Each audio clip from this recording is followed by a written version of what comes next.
Hi everyone, it's Megan. Welcome back to my channel. I'm sorry about the redness that's going on in my face. I'm not sure what's casting that light or where it's from, but must move on. It's a bit late, but I wanted to still talk about some of the favorite books that I've read in 2016. If you may have noticed, I haven't been doing monthly wrap-ups anymore. That's just because I have not had the time. I don't have time to do them these days, which is unfortunate, but I'm not sure what I'm gonna do. I still won't be able to go back to monthly wrap-ups. I might do something like Ariel Bissett, where every once in a while I'll just group like 5 or 6 books that I've been really enjoying like together and do reviews on them, and then just work harder on my Goodreads reviews. I might just do that. But without further ado, these books are in no particular order, but they're just ones that I felt really passionate about and wanted to talk about. The first book I wanted to talk about is the only one that was not released in 2016, and it is Anne Michael's The Adventures of Miss Pettifor. This is a few chapters long, but each chapter is a story, and it's just beautifully done. It's about this young woman in her 20s who lives in a cottage, and she just has pastries and tea, and she's got her hair in a big bun all the time, and all these cats. A lot of cats. There's like 20 cats or something, and they all have names, and they're delightful. And it's just a really nice collection of stories. Nothing bad really happens in them, and to that end, some people might find that annoying. But I really liked it for like a fluffy kind of read where like just all good things kind of happen. But most of all, I just loved the art style. I can't think of the name, but I follow her on Instagram and I see her work all the time. Emma, the artist who does the illustration. She's just absolutely fantastic. She did a wonderful job. And it's the only middle grade book on this list, I think, as well. I just really loved it. The next book I will talk about is Something New, Tales from a Makeshift Bride by Lucy Knisley. And this is a memoir of Lucy Knisley's engagement and subsequent wedding and all the stuff that went into that. And she's amazing. I love Lucy Knisley's work. If you haven't seen any of her stuff before, she's an amazing graphic memoirist. She's hilarious, and she holds nothing back. In terms of her emotions and her experiences and stuff. They're very raw and true, and so I just love this. I remember I devoured it over the summertime, and I'm going to probably be reading it another 2 or 3 times, but it's just her most beautiful piece of work yet. Each chapter has an awesome photo. It's the most detailed work she's ever done. She's got histories in here of traditions, and she's got some DIY projects in here.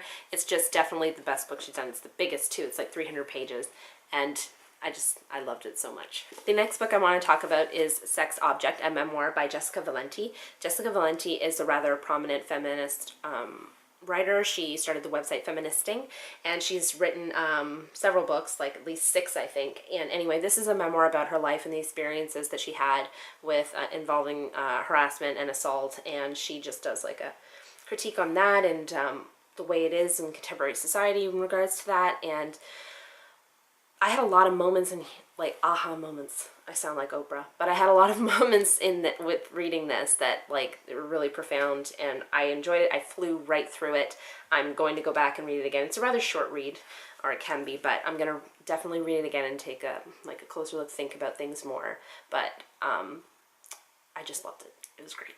The next book I want to talk about is The Girls by Emma Cline. This book was a really good bestseller for the summer. It did really well, and it takes place sort of in flashback form between 1969 and present day, and it's a total ripoff of the Manson murders.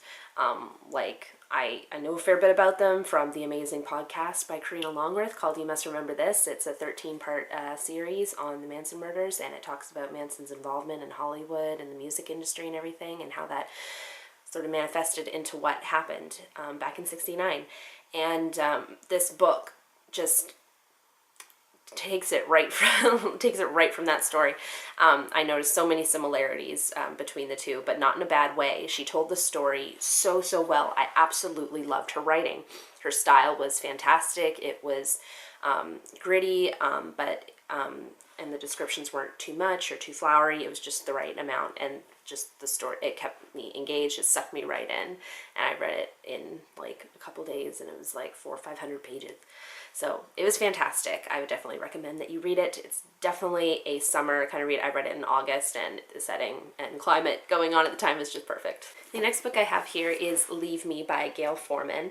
I'm not sure if this is coming up before or after my haul, if I've hauled it yet, but I got this back in September when it first came out, and I loved it. I think I read it in less than 2 days. It was so good. It tells a story about this woman who is so busy with her career and family that she doesn't notice that she's having a series of mini heart attacks until she has a massive one, and it lands her in the hospital for a while. And it just causes her to, like, you know, pause and reflect on her life and stuff, and she just feels that she can't go on like it at all, and she actually just walks out and leaves. And unlike other books previously published, I think this, like, the fact that she is not made out to be a horrible villain and monster was really refreshing, and I love that about the story, and that it was really honest, and it really showed her feelings and over the course of the following months, and how she just rejuvenates herself by going into a different life. It's not like she's hugely deceptive to the new people that she meets. I mean, she is, but she's also reserved, and she really heals from it. And what happens with her family is great too. It's a really well-resolved ending, put it that way. And the writing is great because I love Gail Forman so much. She really knows how to tell a story, and this book was no exception. The next book I want to talk about is not that happy, but it is The Best Kind of People by Zoe Whittall. This was a really big book for Canada in terms of Canadian publishing this past fall. It was nominated for the Scotiabank Giller Prize, and that was one of the reasons why I read it. I also read it because of the premise. It is about a high school teacher, seminar teacher, history teacher, I think, who is accused of attempted rape or molestation of one of his students on a ski trip. And it doesn't really take place from his perspective. It might in one of the very beginning chapters, but most of the time it revolves perspectives between his daughter, his wife, and his son, and how they're dealing with the aftermath of everything and all the things that gradually come about. This is not a happy story. It's not like a very happy-go-lucky thing. It is very gritty and deep, and it's very reflective of a lot of the things that are going on in contemporary media right now, and the news and stuff like that, and what constitute as assault and consent and all that kind of thing. It goes all into that full force, and it was fantastic. It was wonderfully written. The ending I won't talk about because I don't want to spoil, but I'll just say that the ending was very appropriate.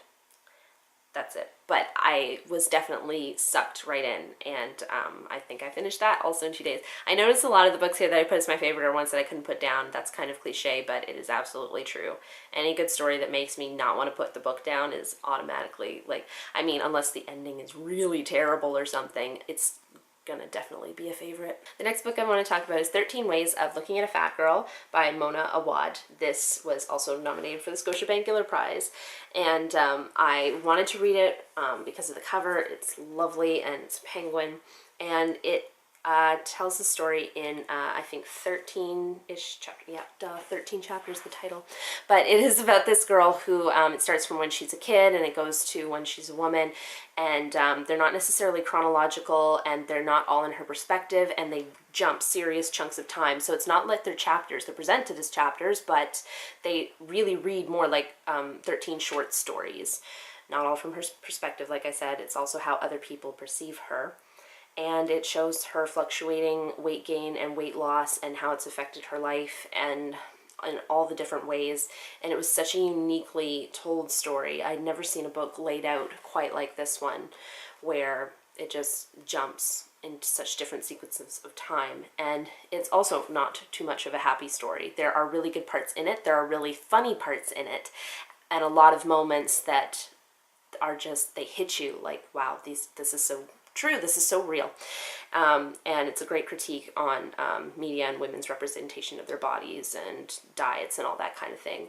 So this was fantastic. The last book I want to talk about is The Sun is Also a Star by Nicola Yoon. This is a YA contemporary book that came out towards the end of 2016, and it's the second book by Nicola Yoon. I absolutely loved her first book, Everything, Everything, and so this book takes on a totally different kind of plot. There's a girl from Jamaica. Her family is undocumented and they are going to be deported back to Jamaica at the end of that day. And she meets this boy, Daniel, who is South Korean, and he's on his way for an interview that will eventually get him into Yale, which is a career path that he doesn't want. He wants to be a poet, but you know, faced with the whole family expectations thing. They run into each other, and she's the kind of girl who is determined that love doesn't exist. She's all scientific about it and everything, and he's, of course, the romantic poet. So to that end, I agree with one or two people that I've heard say that the book is cliche in that kind of way. That as to the ending, I didn't find it predictable. Like, I didn't know whether or not she was going to get deported or not, and what would happen after if she was, like, stuff like that. It was great. I really loved it. I love the way Nicola Yoon tells a story, and it's very romance-based, but I don't know. For me, it's not the kind that's, like, really fluffy, like, gonna choke you with its cuteness kind of romance. So to that end, I really loved it. That's it for this video. I hope you enjoyed it, and I would love for you to comment down below and tell me some of the books that you read this year that were your favorites and why. And I hope to see you soon with another video. I hope you guys have a great week, and I'll talk to you guys soon. Bye!